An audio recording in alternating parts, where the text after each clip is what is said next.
Aeromarine Mean Machine on the block. Today I'm going to do a build rundown. I've already built this boat out. Me and my son Axel actually pretty much built this boat together. And I was planning on recording the build process, but it's nothing you guys haven't seen before. So I figured I would just kind of build the boat and do a kind of an in-depth rundown for you folks, you know. So I hope the boat gang's doing good, right? This boat was actually a pleasure to build. It's got a huge opening here, so everything was like easily accessible. So I think, well, you can get this Aeromarine hull. RC Life Support, he's still laying up these hulls, so I'll put a link in the description so you guys can get up with the builder. Also, Offshore Electrics has a 29-inch Delta Force. Oh gosh, what is it? The Expedition, I think. Oh, I'll put it right here. Anyway, it's very similar in size and shape. It's also got a huge hatch opening, you know. So with this hull, it was a nitro. Started life as a nitro, was converted to electric, and now we rebuilt it. So I basically did a carbon fiber inlay on the hatch and the hull. Okay, as you can see, it's a really thin. It's like probably one of the thinnest hulls I've ever seen, other than the Blackjack 29, which it's kind of a toss-up, really. So I did the inlay. I reinforced the tip and tunnel with chopped up fiberglass and epoxy, and I poured the tips to about right here for some added reinforcement. You see this? See if I can get the reflex. See that? And then this is where I poured it. So hopefully that'll be sufficient. And then I packed the rest with flotation. Okay. We're actually running a Castle Creations Hydra X8S water cooled Spectrum 3660 2400 kV motor. This is like a P limited spec motor. All right, also water cooled with a Sub-Zero water cooled motor mount. I have a video on how I modified this with big bore nipples. Okay, so the motor should stay super cool.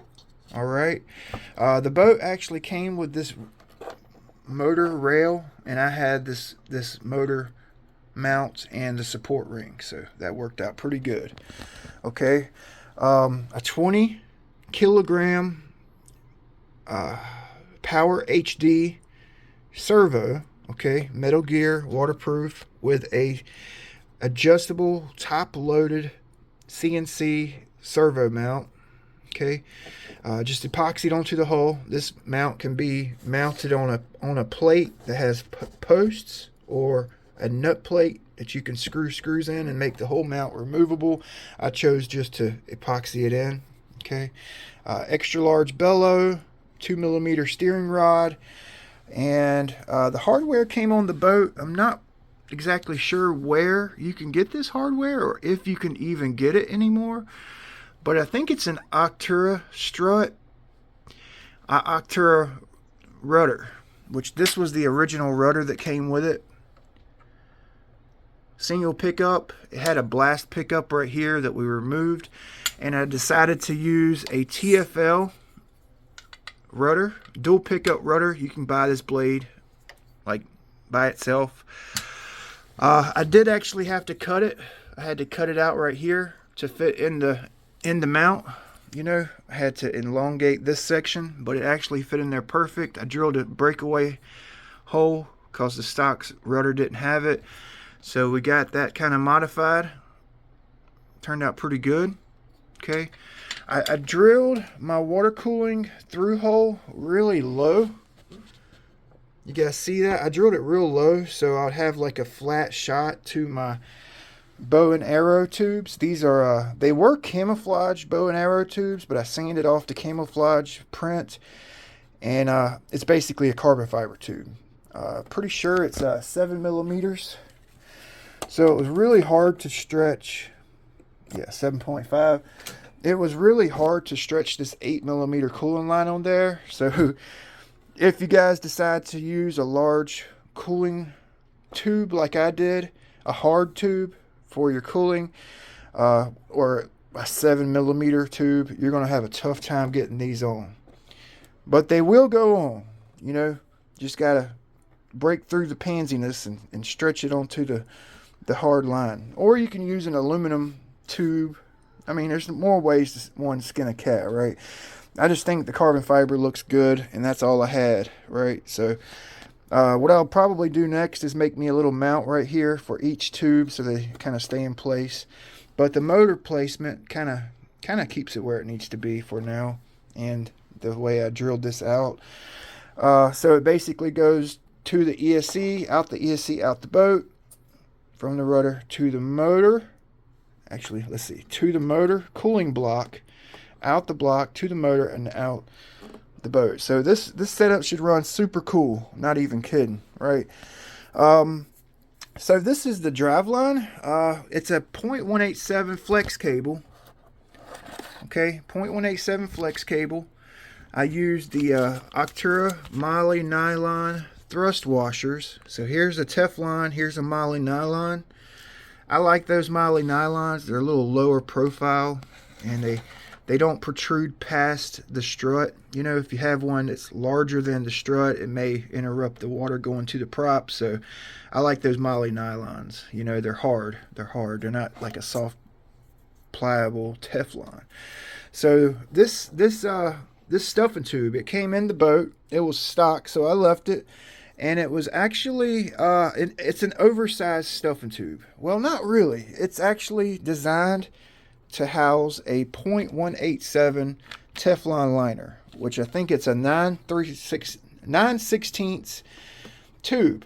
Okay, so at first I couldn't find my Teflon. I was looking and I couldn't find it, and I was like, ding, ding, ding, ding, ding, ding, ding. I kind of stumbled upon this. I was looking in my stuff. I was looking through this like box of goodness here on my junk, right? And I had remembered that these Pro Boat bushings for the Pro Boat Sonic Wake, the Blackjack 24 V2, I remember these bushings were 9/16 bore, right? They fit in a 9/16 bore. So I was like, okay, so let's slide this in here and see if this will work on the inside at the motor, right?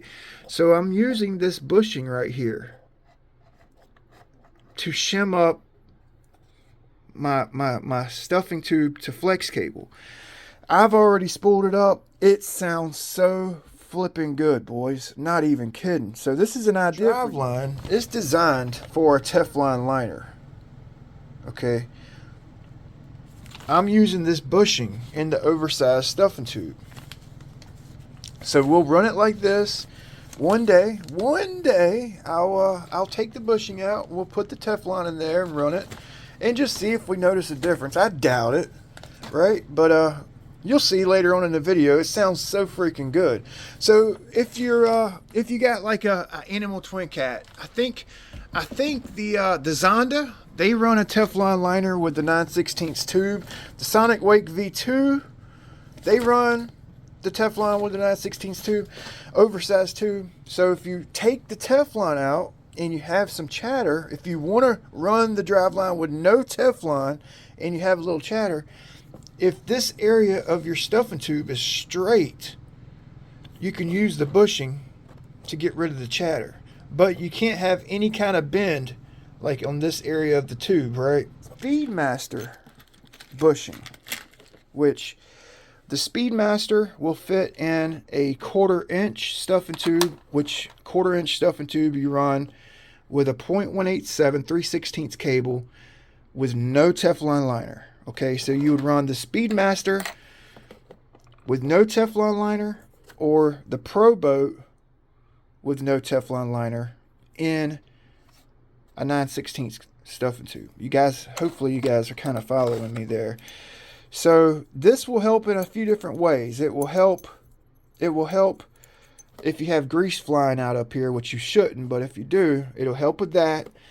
If you have like water intrusion, which if you have water intrusion in your stuffing tube, it's probably coming from back here. It's either catching water here, going in the stuffing tube and coming out the boat, or it's getting caught right here at the drive dog because the drive dog's too big. The diameter's too big for the strut, so it's catching water here and diverting water into stuffing tube. But if you have water intrusion, you got problems. But if you know, this would help. This would actually help. It also gives the flex cable somewhere or something to ride on, right? So if you have like flex cable whip running no Teflon in a 1/4 inch tube, a Speedmaster bushing right here may help with some chatter. Just some ideas for you. So I'm going to start doing that, y'all. I am. So this is a 9/16 stuffing tube, and it's actually soldered onto a 1/4 inch step down for the 1/4 inch board strut. So 9/16 step down the 1/4 into the strut there. All right, so hopefully, man, that was a mouthful, huh? But it sounded so good right here, and I was worried that we may get a little bit of heat, but man, it's just sounds so good. Running a 5mm to .187 TFL collet there, and for right now we're going to use Velcro because I want to see where the batteries like to be run at in this boat before I actually install some LiPo trays. So these are the LiPo trays I have. I was considering using these, so if I use these, they're real small. I would need to know exactly where to put the batteries. So we're going to run the boat with the Velcro first, and then I'll either use these or I'll probably end up making or buying a special set of LiPo trays for this boat. So Velcro will get us going. The only bad thing about the Velcro in here is we really don't have nowhere to put jam foam. You know, I mean, we can. I've actually got it worked out, so we could put a piece of jam foam right here, and then put a piece of jam foam up here, and that should actually keep our batteries where they need to be. So that's going to work. I had to actually fill in a lot of holes back here. So we had hatch security right here. This was an antenna mount with the antenna through hole. This was for like a water cooling line he had drilled with a bellow on it, so I filled that. These were auto beller holes. Water would actually, like if you had water in the hole, the auto bellers would dump it out while you're running. He had them plugged up, so I went ahead and just took them out and filled it. So I got a lot of holes back here, but I had to fill everything in, especially on the seam right here, so we could get us a good tape joint, you know. So I had a lot of work to do on the transom so that we could actually get tape to lay down on this seam, and then we'll tape this seam right here, of course, and that will waterproof the boat, right? So the only thing I dislike about this build, and I may change it, is the stock location for the water cooling came out of it came out in an odd place, right? Because that's basically where we'll be installing our battery, you know. So this is kind of spooky to me, right? Running the battery under these cooling lines, because if it comes on Velcro, then it's gonna hit these exits and we may crack the hole. So what I think I'm going to do, not right now because I'm actually ready to run it, what I'll do is I think I'm going to move these here. I really hate to fill these two holes and just move them forward, but I think that's going to be the best bet, you know. One good thing about filling these, it should be kind of easy to like disguise it because it's on this like logo right here, so we'll just kind of touch up the paint and match it up the best we can. So that's the build basically. So I went and got Axel. He's gonna work the remote for us. And we got the steering. Okay, check out the bushing right here. Go ahead, bud. Go all the way, real hard. So smooth, so smooth. All right, there you go. All right, now do the rudder. Do the rudder. There you go. Yep, we're probably gonna need to back off the throw because we got a lot of throw. There you go.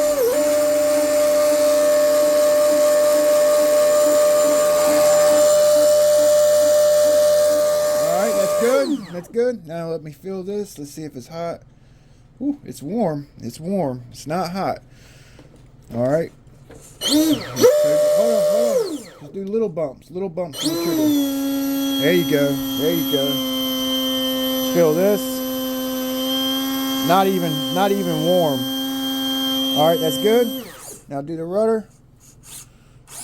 Oh yeah, baby. Oh yeah, baby. All right. So you want to say bye to everybody? All right, that's good. That's good. That's good. Did you have fun with this build, buddy? Huh? You want to say bye to everybody in YouTube land? Bang. Tell them to like, comment, and subscribe. Subscribe that way. He's a nut. He's been eating Halloween candy. He's hyper. Yeah, I know it was a lot of Jack and Jaws, but I just wanted to kind of walk you guys through the build and what I did special. Some things that I stumbled upon. You know, I stumbled upon this freaking bushing right here. Never done that before. And it just kind of works, you know.